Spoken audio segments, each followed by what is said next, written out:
सो hello बच्चों, welcome back. So आज हम करने वाले हैं एक्सरसाइज 9.1 से question number 2। So question number 2 क्या है? A tree breaks due to a storm and the broken part bends so that the top of the tree touches the ground making an angle 30 degree with it. The distance between the foot of the tree to the point where the top touches the ground is 8 metre. Find the height of tree. So इस exercise में इन क्वेश्चनों को करने के लिए सबसे main important है आपका diagram part. अगर आपने डायग्राम सही से बना लिया तो इन क्वेश्चनों को करने में कोई भी डिफ़िकल्टी नहीं है। सो सबसे पहले हम डायग्राम का कंस्ट्रक्शन कर लेते हैं, तो समझ लेते हैं कि क्वेश्चन में हम हाइट किस तरह से निकालना है और कौन सा पार्ट हमें निकालना है, कैसे निकालना है। अब ये कह रहा है कि एक हमारे पास ट्री है, मान लेते हैं ये हमारे पास आ गया ट्री, ओके। और देन इसका हाइट हम मान लेते हैं, इसका हाइट कितना है ये सर्टेन, हम इसका हाइट भी ले लेते हैं, एच इसका हाइट ले लेते हैं, ओके। अब फर्दर क्वेश्चन में ये कह रहा है कि ड्यू टू स्टॉर्म ये ब्रेक हो गया है, मींस कंप्लीटली नहीं लेकिन बीच से बेंड हो गया है। अब जो इसका टॉप है वो ग्राउंड पे सर्टेन किसी पॉइंट को टच कर रहा है इस तरह से। अब ये जो इसका टॉप है ये ग्राउंड लेवल के साथ कितने का एंगल बना रहा है? 30 डिग्री का। और फर्दर ये भी कहा है कि जहाँ पे इसका टॉप टच कर रहा है वहाँ से फुट के साथ का डिस्टेंस कितना है? 8 मीटर इसका डिस्टेंस है। सो इस तरह से कुछ हमारा डायग्राम का कंस्ट्रक्शन हुआ।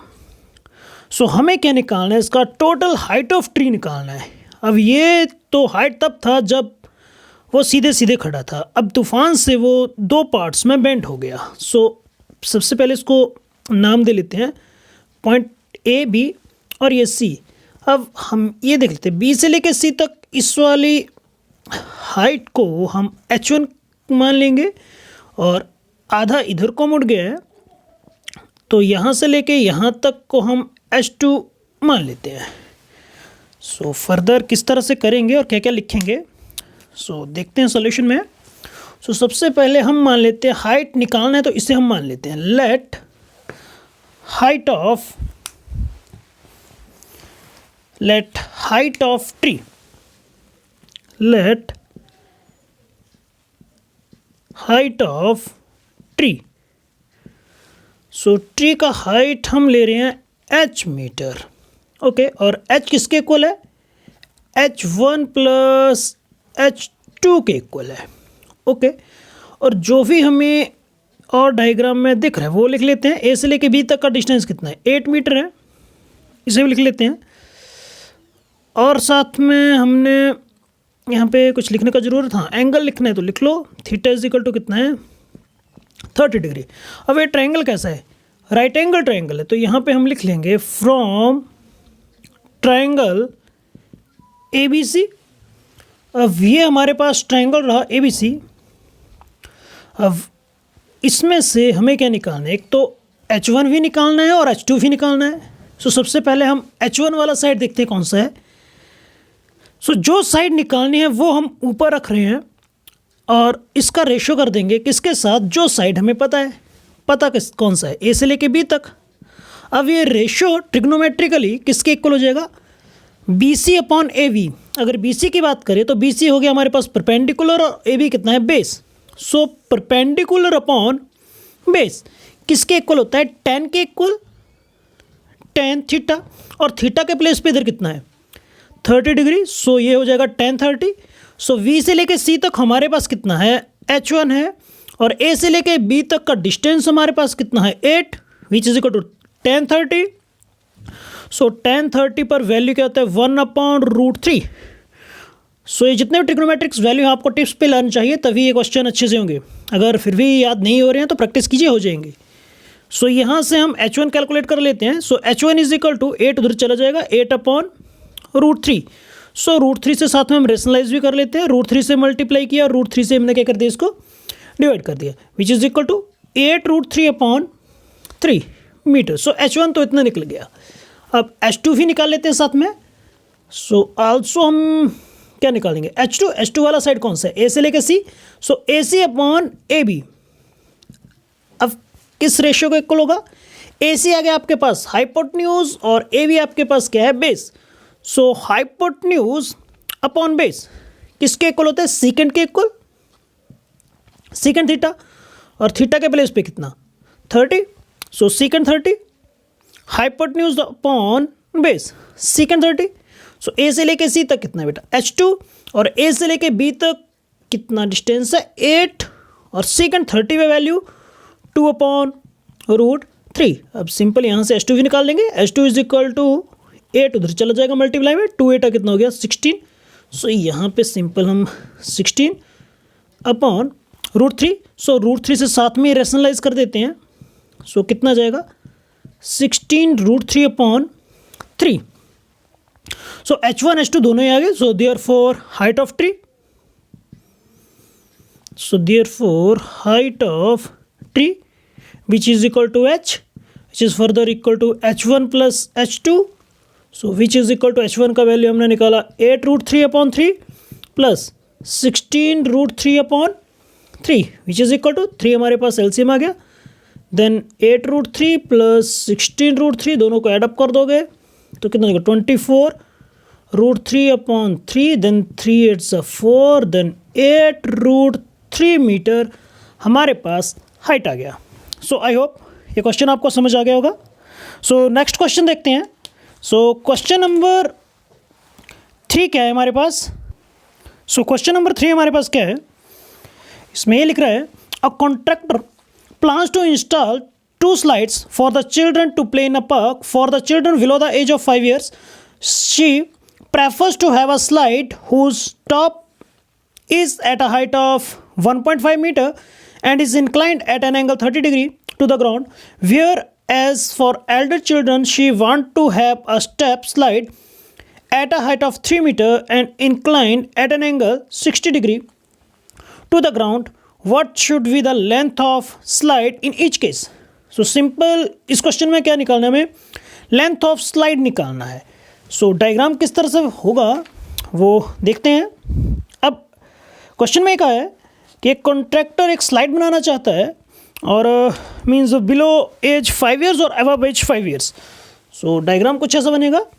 अब मान ले रहे हैं कि ये जो स्लाइड का हाइट होगा, सो बिलो एज 5 ईयर के लिए कितना कह रहा है वो 1.5 मीटर ये बता रहा है, और यहाँ पे जो स्लाइड होगा वो ग्राउंड के साथ कितने का एंगल बना रहा है, ये 30 डिग्री का एंगल बना रहा है।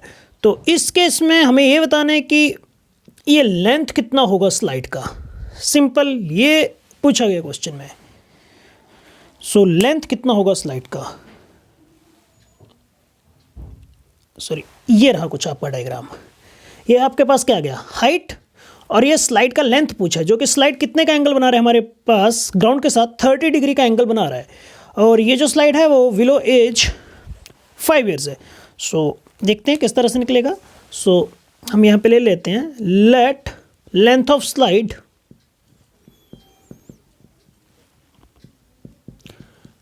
Slide is equal to L1 metre ले लेते हैं, ठीक है, और इसको पॉइंट दे लेते हैं A B और देन ये C पॉइंट आ गया।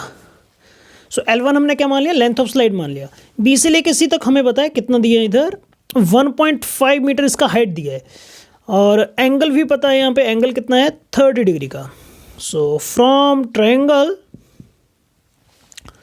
ABC ट्रायंगल में अगर बात करें हम, तो हमें जो साइड निकालना है वो हम ऊपर लिख लेते हैं, जैसे ए से हमें फाइंड करना है और जो गिवन है उसे नीचे डाल दो BC।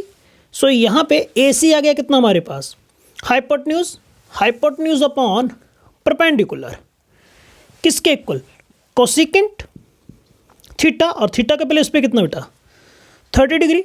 सो AC हमें निकालना है L1 और B से लेके C तक कितना है 1.5 which is equal to cosecant 30। So cosecant 30 पे कितना वैल्यू रहता है आपके पास 2। सो यहाँ से आ जाएगा L1 which is equal to 2 multiply 1.5 which is equal to 3। So L1 कितना आ गया 3 मीटर।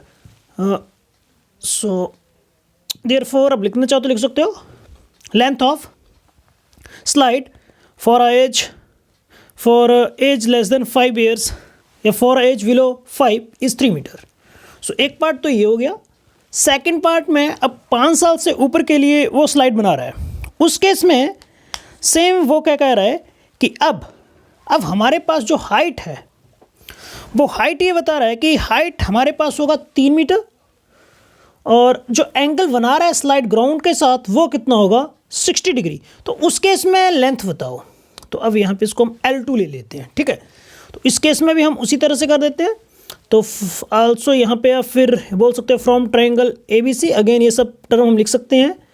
तो लास्ट में हम ये करेंगे ट्रायंगल ABC, यहाँ से हमें जो साइड निकालना है जैसे AC निकालना तो AC upon BC which is equal to कितना हो जाएगा कोसिकेंट 60 डिग्री। सो AC का वैल्यू हमें फाइंड आउट करना है, हमने माना है L2 और B से लेके C तक कितना है हमारे पास 3 which is equal to cosecant 60। So cosecant 60 पे हमारा वैल्यू रहता है 2/√3। सो कोसिकेंट 60 कितना 2/√3।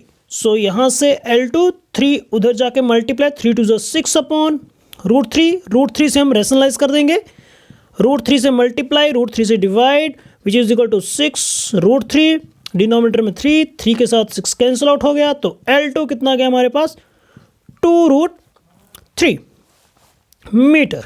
सो इतना लेंथ होगा हमारे पास फॉर एल्डर, और छोटे बच्चों के लिए कितना होगा below age 5 years 3 metre. So I hope दोनों ही क्वेश्चन आपको समझ आ गए होंगे। सो वीडियो में अंत तक बने रहने के लिए आपका धन्यवाद। और आप अगर पहली बार विजिट किए चैनल पे तो प्लीज़ चैनल को लाइक शेयर, और वीडियो थोड़ा सा पसंद आए तो चैनल को सब्सक्राइब शेयर और कमेंट जरूर करना। Thanks for watching. मिलते हैं फिर नेक्स्ट वीडियो में। Till then bye bye, take care.